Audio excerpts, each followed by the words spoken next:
Warahmatullahi wabarakatuh.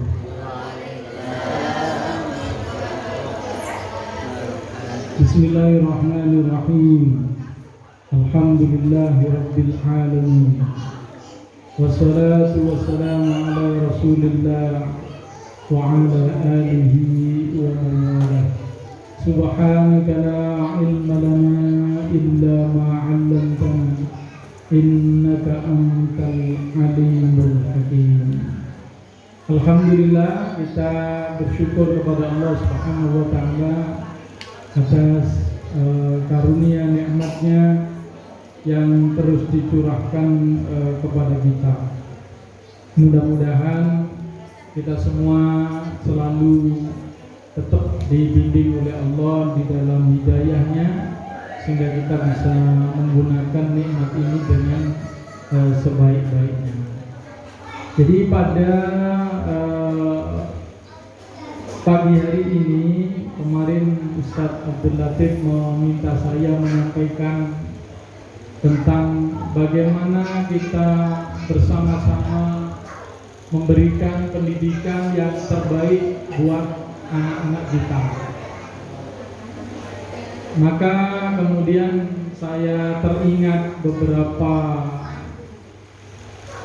hal yang ini penting untuk kita lakukan, dan saya mengajak pada diri saya dan Bapak Ibu semua untuk menyadari suatu hal yang sangat penting, gitu ya. Jadi saya mau ingatkan lagi, yang pertama bahwa yang berkewajiban mendidik anak itu adalah kita, para orang tuanya, bukan guru. Guru itu atau ustaz-ustazah hanya mewakili kita sebagai orang tua. Sebagaimana sudah insya Allah sudah kita sering dengar dan mungkin sudah banyak yang hafal. Jadi kullu maulud yuladu alal fitrah. Setiap manusia yang lahir dilahirkan dalam kondisi suci. Fakana abawai, kemudian kedua orang tuanya, yuhawidanihi au yunasironihi au yumajisani. Maka kedua orang tuanya menjadikan dia apakah Yahudi, Nasrani, Majusi atau yang lain-lain. Jadi kitalah para orang tua yang menjadikan kunci atau menjadi kunci bagi ke depan anak kita itu kayak apa. Gitu ya. Jadi ini mari kita ingat kembali. Jadi yang berkewajiban mutlak itu kita. Nah, baru kita wakilkan, kita pasrahkan. Makanya harus ada perasaan yang baik dengan pihak yang kita serahi, dengan sekolah, dengan pesantren. Ya, jadi jangan sampai, mohon maaf ya, kita wali murid kemudian nggak seneng sama apa ya gurunya gitu. Atau apa gitu ya, ada perasaan yang ini nggak benar ya. Jadi harus kita wakilkan karena kita percaya dan harus kita tahu juga. Begitu. Makanya insya Allah saya pernah menyampaikan, kalau yang sudah ketemu saya tadi, kita mempercayakan pendidikan jangan hanya berdasar promo, tapi harus kita kenal, gitu ya, kita kenal, kita tahu.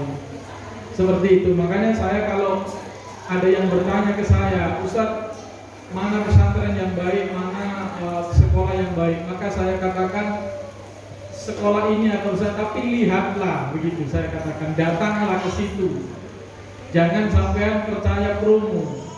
Termasuk saya tidak mau promo begitu, tapi datanglah. Kalau Anda lihat cocok, anak Anda cocok begitu, ya, maka tadi itu. Makanya kalau tadi ada yang nanti nggak cocok, ya itu lumrah, gitu ya. Jadi seperti itu. Ini. Jadi saya mau ingatkan lagi, itu yang pertama kita. Nah, tapi saya mau fokus pada pagi hari ini untuk mengoreksi kegiatan kita sebagai orang tua bersama anak. Ya, karena kunci nanti di sekolah, mohon maaf ya, walaupun sekolah pesantren mati-matian, ini kalau kita orang tua tidak mendukung, dengan yang real. Nah kalau dikatakan tidak mendukung, saya yakin semua nggak terima. Ya betul ya. Kan nggak ada orang tua nggak mendukung untuk pendidikan anaknya. Tapi realitasnya sudah dilakukan apa belum? Nah ini yang maksud saya begitu. Ya, jadi secara real yang kita lakukan itu sudahkah mencerminkan dukungan kita atau harapan kita kepada apa yang diberikan oleh sekolah atau lembaga kepada anak-anak kita. Ya, jadi nanti soalnya gini, Bapak Ibu, saya sudah meneliti ya baik pada diri saya pribadi maupun pada tadi kerabat, tapi saya amati betul dan saya cocokkan dengan firman-firman Allah. Ternyata memang ada kegiatan itu yang wajib kita lakukan. Kalau tidak ada, maka harapan anak kita untuk menjadi yang terbaik itu susah. Harapan kita hanya menjadi harapan yang khayalan. Nah, sekarang banyak orang kena halu gitu ya, kena halusinasi. Nah ini sangat berbahaya bagi kita. Karena itu di surah Al-Kahfi, ya surah Al-Kahfi yang mana ada kisah Nabi Musa yang bersama Nabi Khidir. Kemudian ada peristiwa di mana Nabi Khidir mengajak untuk membangun atau menegakkan tembok dinding rumah yang sudah mau roboh karena pemiliknya sudah meninggal dunia, hanya tinggal anak-anaknya yang yatim.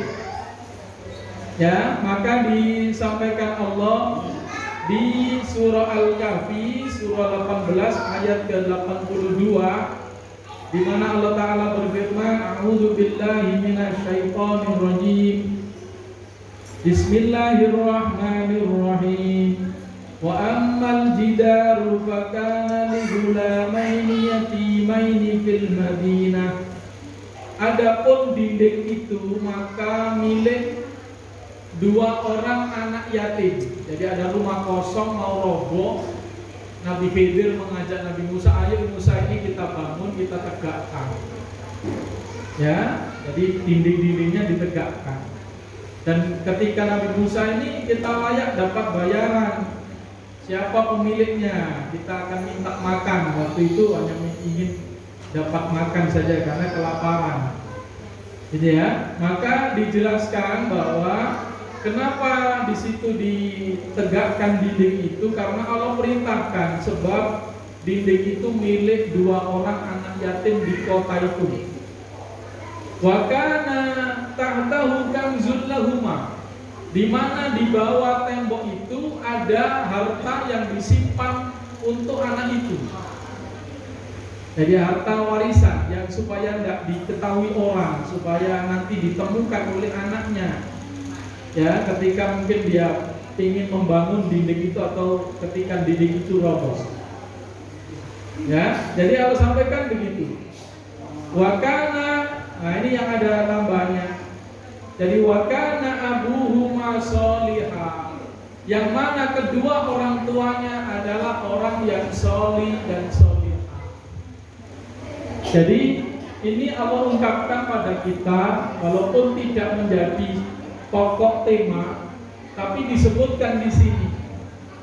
Jadi Allah menyimpan kekayaan orang tadi yang sengaja disiapkan untuk anaknya, sampai diperintahkan Nabi Khidir untuk membangunnya kembali supaya dinding itu tidak roboh sebelum anak itu mencapai dewasa. Jadi ketika kedua orang tuanya sholihah, Bapak Ibu, maka Allah pastikan anak-anaknya akan dapat kebaikan walaupun orang tuanya sudah mati. Nah ini PR kita bersama. Seberapa jauh kita mensoleh dan solihahkan diri kita. Ya, yang mungkin mongkok, ya kita perhatian dulu, kita fokus ke sini. Mudah-mudahan kita tadi ingat masalah ini. Jadi seberapa jauh kita mensolihahkan diri kita, Bapak Ibu sekalian. Itu nih, makanya contoh ya, ini contoh. Ya.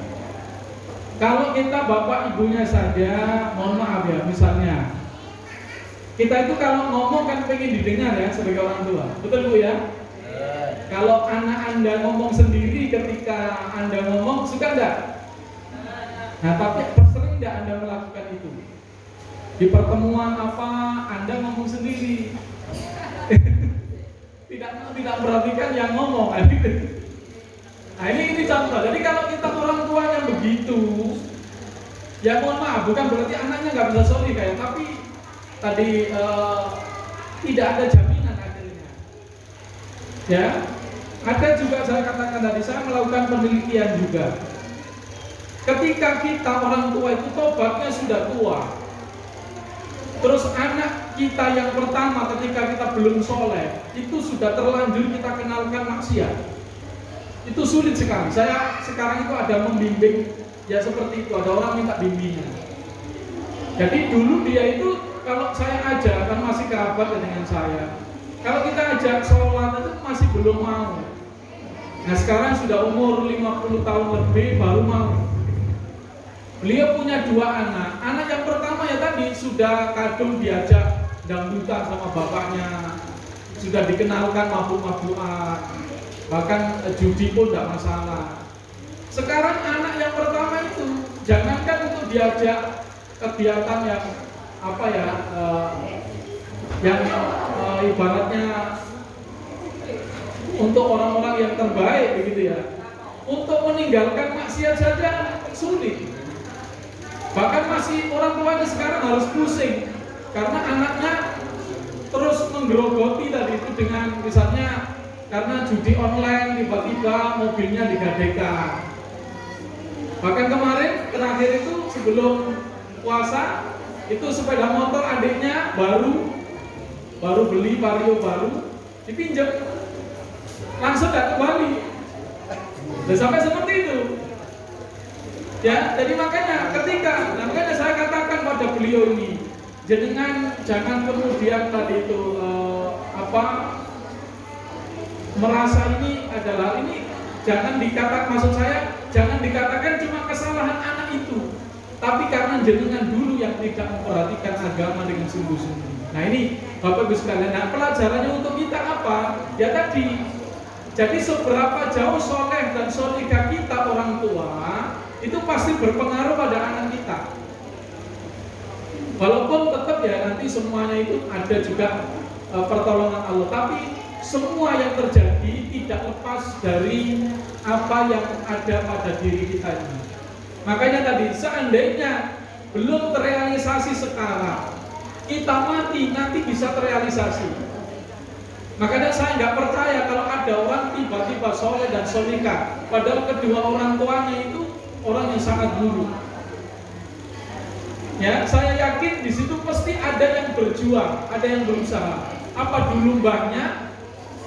Mungkin mbahnya pengen anak soleh, tapi ternyata Allah belum tadi itu berikan, anaknya kalah oleh pendidikan tetangganya, gitu.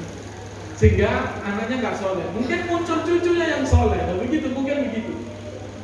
Ya, saya yakin semua orang yang muncul baik itu karena ada yang berjuang untuk memperbaiki keluarga itu. Ya, dan saya punya bukti contoh. Saya punya guru yang saya dekat dengan saya. Ya, bahkan dulu saya mau diambil mantu gitu. Cuma saya yang nggak mau karena saya nggak minat sama anaknya gitu. Ya, tapi beneran beliau tuh. Dan saya dengar sendiri tuh bunyainya itu bilang itu, pokoknya kalau maunya abah itu si ini, ada saya tidur di tempat itu gitu. Dan saya pura-pura tidur, maksud saya begitu. Ya, nah ini di sini maksud saya. Yang berkesan apa, saya bukan masalah itunya. Beliau pernah ngomong ke saya, Jis, anak saya ini yang terakhir besok harus jadi ulama. Karena saya anak sudah saya jadikan tentara sudah ada. Jadi anaknya yang kedua itu jadi tentara. Yang jadi guru PNS sudah 2 orang. Yang jadi pegawai di kecamatan sudah ada.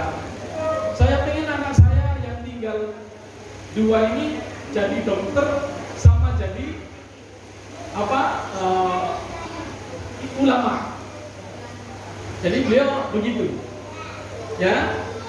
Yang jadi dokter ini gagal karena memang jadi dokter kan susah ya, sekarang menyediakan 1 miliar atau 2 miliar Pak kalau mau masuk kedokteran yang itu ya. Kemudian yang saya katakan tadi, beliau meninggal. Anak yang terakhir masih SMP kelas 1. Beliau meninggal karena ayahnya meninggal. Anak ini ya tadi lebih banyak terbina oleh temannya. Tapi saya tadi katakan, inilah orang tua yang betul-betul berusaha. Ketika beliau ini berdoa, termasuk doa ya, beliau tidak pernah lupa untuk mendoakan anaknya itu, luar biasa. Dan selalu berpesan. Nah, ketika anak ini sudah lulus SLTA, barulah muncul kesadaran ingin pesantren. Jadi begitu. Jadi tiba-tiba Allah, walaupun tidak tiba-tiba beneran ya, ada yang mengingatkan, ada yang mendakwai. Dulu orang tuamu begini, masa Anda tidak begini ya, begitu. Kemudian anak itu sadar. Nah, setelah sadar, ternyata belajar.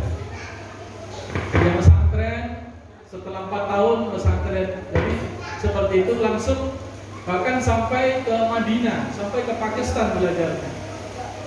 Ya, dan sekarang bayangkan tadi belajar setelah SNTA, tapi hafid Al-Quran dalam 2 tahun beliau, ya, dan termasuk ulama yang khatam ngaji kutubus sita. Padahal berangkat dari setelah SNTA. Kenapa? Karena orang tuanya betul-betul mencita-citakan dan memperjuangkan. Selalu ngomong ke tadi ke anaknya, selalu disampaikan ke istrinya, ya, supaya berwasiat, nanti ingatkan anak saya. Bahkan dari teman-temannya diwasiatkan, ingatkan nanti anakku, gitu.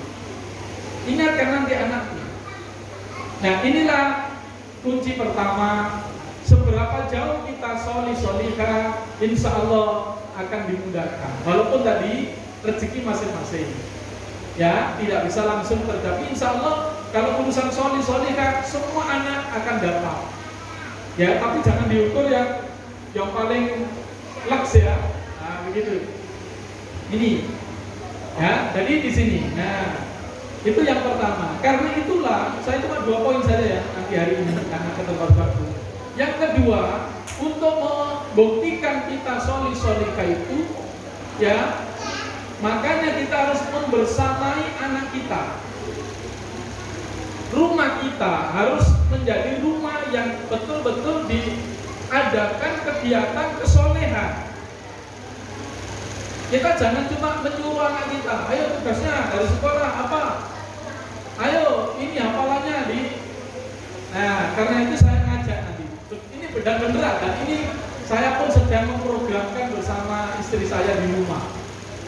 Karena saya pandang betul ini penting sekali dan tidak boleh ditawar oleh siapapun. Walaupun tadi ya, ingat ya, hasil nanti rezekinya masing usahanya harus. Apa? Ya tadi di rumah, tadi pokoknya keburukan kita jangan sampai kita bersamakan atau kita pelihara. Nah, jadi kalau ingin anak kita jauh dari HP, ya kita para orang tua pun kalau nonton YouTube ya jangan lama-lama atau bila perlu bersama. Makanya kegiatan yang selalu bersama dengan anak dalam kesolihan ini akan sangat berpengaruh. Gitu. Ya. Termasuk di dalam masalah utamanya pertama sholat. Ya, sholat. Nah, penting bagi kita untuk ada sholat jamaah di rumah. Tapi bukan sholat fardu, Pak. Tuh, harus ada sholat jamaah di rumah.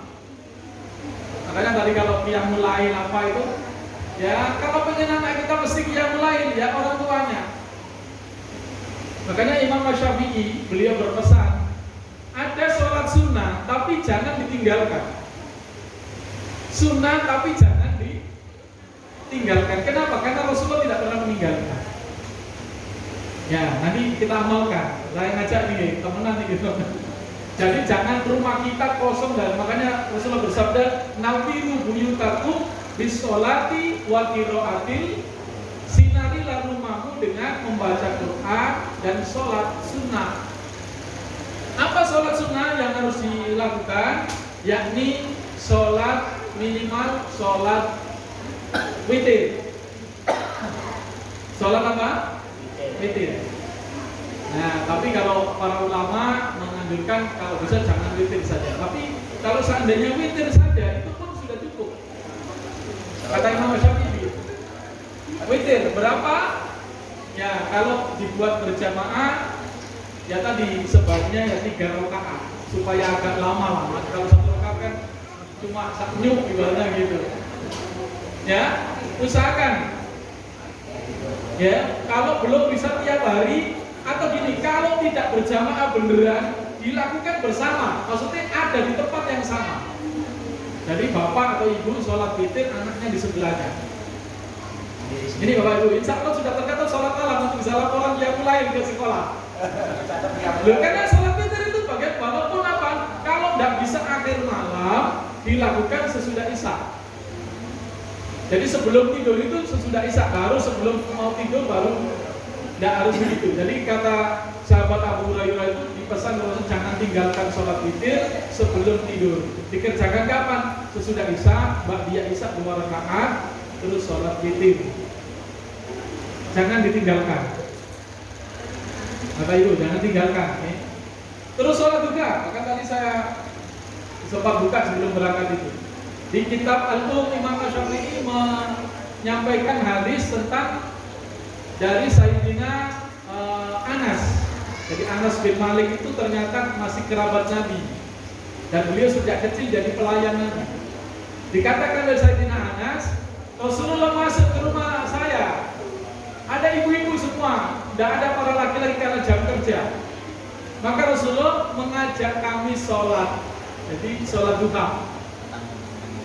Jadi Rasulullah sholat duha, di mana saya dan seorang anak yatim yang kami miliki di rumah kami itu berbaris di belakang Rasulullah, kemudian ibu-ibu di belakang kami. Jadi Rasulullah di kerabatnya pun beliau menyempatkan apa? Mengajak sholat duha berjamaah. Walaupun nggak ditekankan berjamaah, tapi di situ mengajari anak-anak bahkan ibu-ibu. Nah, ini penting. Makanya jangan tinggalkan sholat witir, jangan tinggalkan sholat duha, dan jangan tinggalkan sholat qobliyah subuh. Nah, jadi di sini. Makanya sholat. Nah, sholat ini tugas kita bersama anak kita. Tadi tugas kita itu membangunkan. Yang sudah SD, Bu, 7 tahun harus sudah sholat 5 waktu. Kalau belum bisa pas subuh waktunya, maka ya bangun tidur sholat subuh. Tugas kita membangunkan, kalau bisa dibangunkan. Ya, jadi tugas kita nih, orang tua. Makanya membersamai anak. Kalau kita solihah pasti berpengaruh. Pasti itu. Ya, jadi di sini. Jadi masalah sholat. Jadi tidak cukup kita hanya mengajak, menyuruh, tapi kerjakan dengan bareng-bareng. Gitu ya, ibu. Jadi kalau jangan hanya perempuan di rumah, ya diusahakan. Begitu. Bapak, usahakan ada agenda nanti kita buat. Ya, monggo dibuat dan jangan sampai tidak dibuat. Walaupun tidak tiap hari.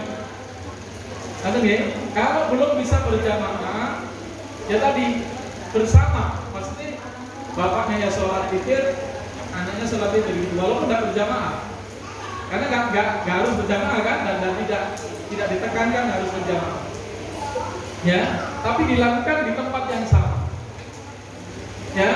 Nah itu dan saya kira nggak harus di musola ya, kalau misalnya tempat sholat di rumah kita kecil ya, nggak harus di musola. Usahakan rumah kita itu dimanapun bisa ditempati sholat. Jadi ya, mau ruang tamu, mau mana, kalau bisa enak aja gitu loh. Kita datang, sholat di situ. Kita sholat di situ, begitu. Nah, rumah kita harus seperti itu. Anak-anak kita harus kita biasakan seperti itu. Nanti nih, Bapak Ibu, tadi dimanapun nanti, belum dapur, ada rukunnya, ada sajadahnya, gitu ya. Nah, makanya tadi itu kita usahakan ini ya. Jadi kegiatan kita libatkan terus anak-anak kita dalam mulai sholat kita.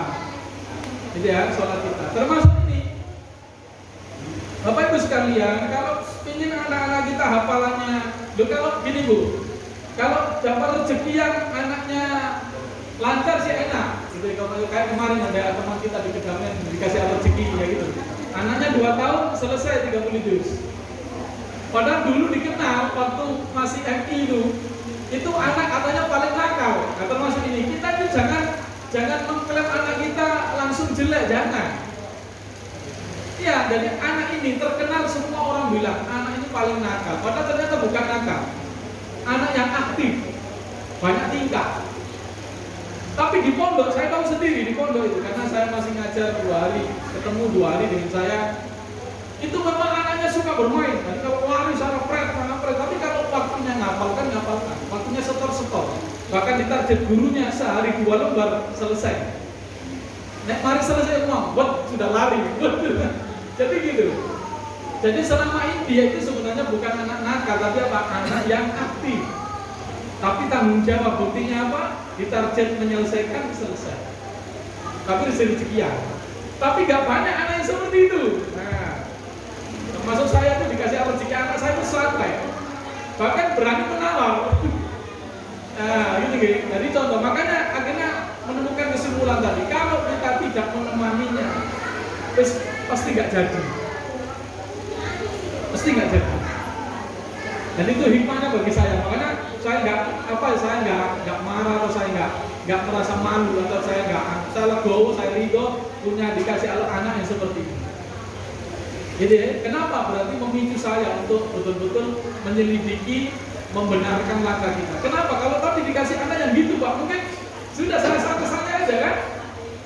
Mau mali itu, makanya berarti harus kita tangkap. Dan rata-rata berarti umumnya anak ya seperti itu, harus ditemani. Makanya hafalan di sekolah, kalau pengen sukses dan tidak hilang, di rumah kita pun harus ikut menjadi para hafid hafidoh. Jangan anak kita diharap nanti memberi mahkota, tapi kita nggak pengen memberi mahkota sama bapak kita. Nah, saya ingatkan, kita juga punya orang tua. Kalau jenengan berharap anak saya supaya bisa memberi mahkota, kita terus memberi apa sama bapak ibu kita? Nah, gitu deh. Nanti ayo sama-sama menghafalkan bersama anak kita. Walaupun kita sudah mikirnya banyak, oke. Ya tetap, maksud saya perhatikan, yang saya maksudkan bukan hafalannya tapi kegiatannya. Harus dipahami dengan jernih. Jenengan harus punya kegiatan menghafalkan di rumah bersama anak-anak. Kegiatan. Oke, kegiatannya, gitu ya. Bukan hafalannya. Ini hafalannya jelas kalah sampean. Jelas kalah. Tapi sampai temani, lo beneran itu. Saya punya kakak. Alhamdulillah, pokoknya keluarga saya itu sejak kedua adik saya itu ikut saya alhamdulillah kakak saya dulu yang sholatnya bolong-bolong sekarang semua berubah. Bahkan kakak saya yang pas itu sekarang tambah kegiatannya, bukan hanya sholatnya disiplin, tapi sekarang itu bersama anaknya menghafalkan. Padahal mau coy pada peletot, lo beneran tapi pede dia. Anaknya mau ayo nak hafalkan ini, tak temani ibu, lo begitu loh. Jadi begitu, ya. Jadi ini kita sama-sama. Makanya saya katakan kegiatannya. Dan beliau alhamdulillah paham. Akhirnya sekarang itu percaya diri. Pokoknya masih motornya paten peletot, terus ngewangi anaknya itu, terus 30 tuh. Gitu ya, Bapak Ibu ya. Jadi jangan sampai kita membiarkan anak kita cuma, ayo tugasnya dari Ustaz nanti apa? Cuma sampai tungguin itu ya bagus, tapi lebih bagus lagi apa? Ikut menghafalkan. Ada niat ikut menghafalkan, jangan pura-pura. Niat ingin menghafalkan, walaupun tadi kita mungkin ya nggak selancar dia, nggak begitu. Ya harus begitu. Saya harus pede jenengan, saya simak begitu, walaupun teman bukan gurunya. Karena apa? Ini tanggung jawab kita. Tadi kalau di sekolah itu yang menyimak ustadz-ustadzah, di rumah kita.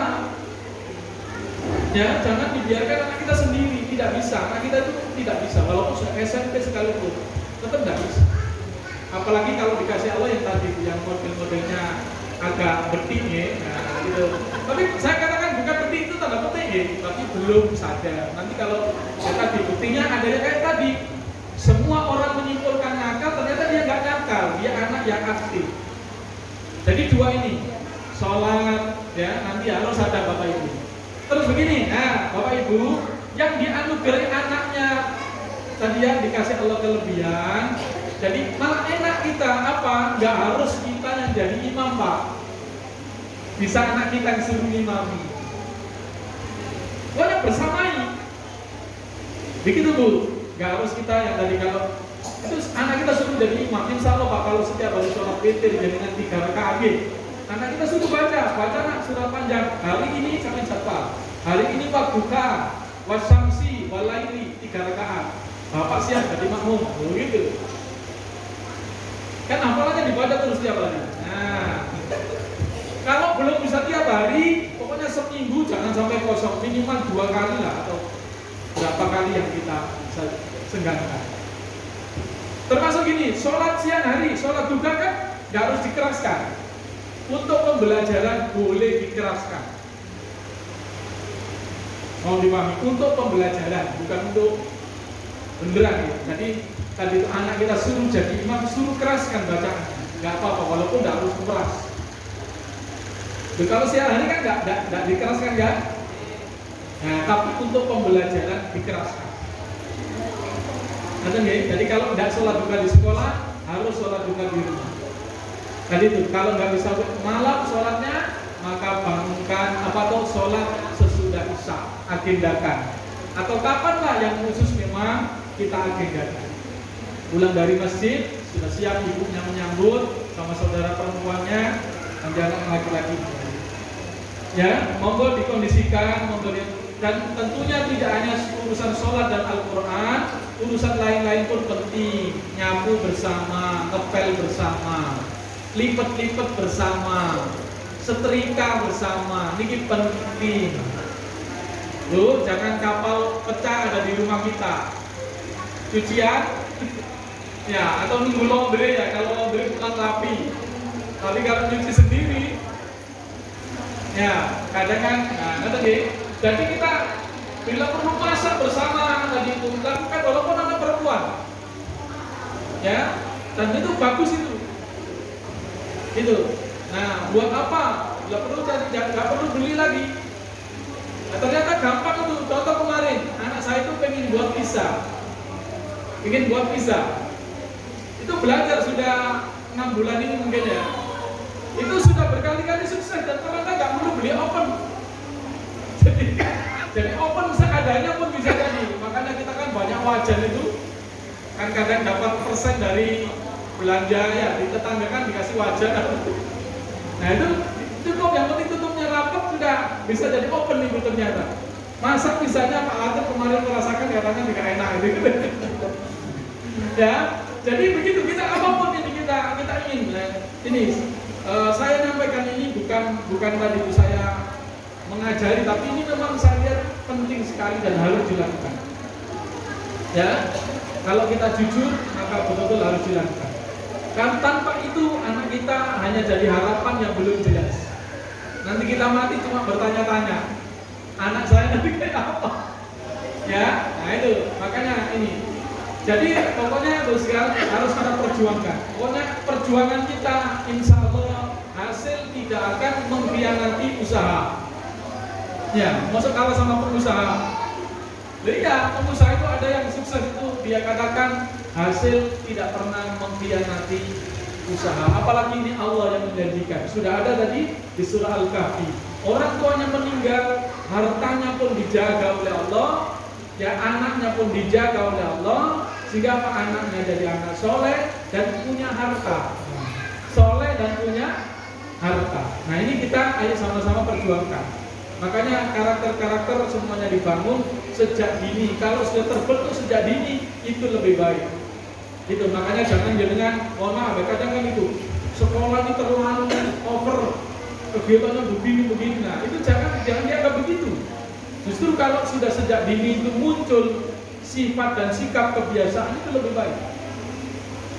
Itu lebih baik. Pokoknya kalau sudah maaf ya, kalau sudah biasanya tidur sampai tua ya tukang tidur terus.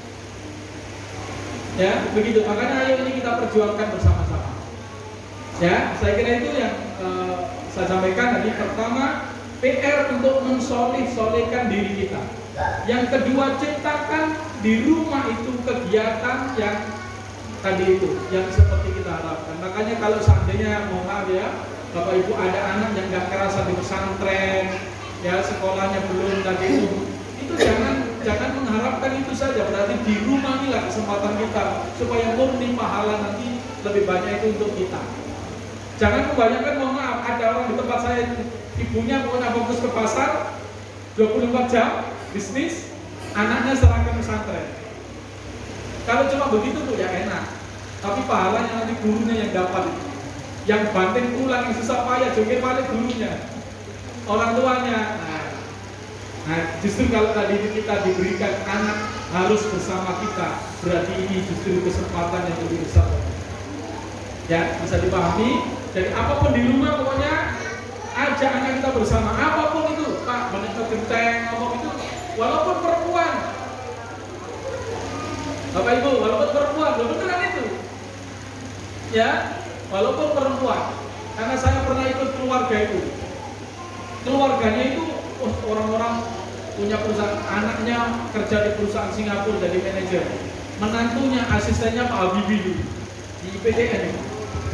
Ibu mertuanya nenek genteng sama saya waktu itu saya baru lulus SMA. Iya, nenek genteng Pak, ngecat di lantai 2 pakai tangga. Jadi kalau semua itu bisa dilakukan, walaupun kelas kita apapun akan menjadi contoh yang baik. Itu makanya waktu itu saya terinspirasi betul. Jadi walaupun keluarga level tinggi tapi apa, mengerjakan semua apa sedih. Bahkan tadi menantunya Pak Habibie itu, waktu saya kan ikut di situ, saya tes kepercayaan. Tugas saya itu hanya bersih-bersih rumah bersama 3 pembantu. Jadi ada 3 pembantu perempuan. Saya membantu di situ, saya urusan taman luar, sama kadang nyuci mobil. Itu yang asistennya Pak Habibie, mobilnya nggak boleh saya cuci. Beliau nyuci mobil sendiri. Pada berangkat itu apa? Subuh setelah sholat langsung berangkat. Sebelum subuh sudah nyuci mobil. Padahal apa? Dia sekjen IPTN dulu yang dibuat Pak Habibie. Nah itulah contoh kebiasaan yang ditanamkan di rumah, maka akan menjadikan orang-orang itu orang yang terbaik dimanapun levelnya. Dia tidak akan menyusahkan orang dan tidak akan jadi menggolimi orang, justru akan bermanfaat bagi orang lain. Saya kira itu mari kita berusaha perjuangkan. Monggo kalau ada yang didiskusikan.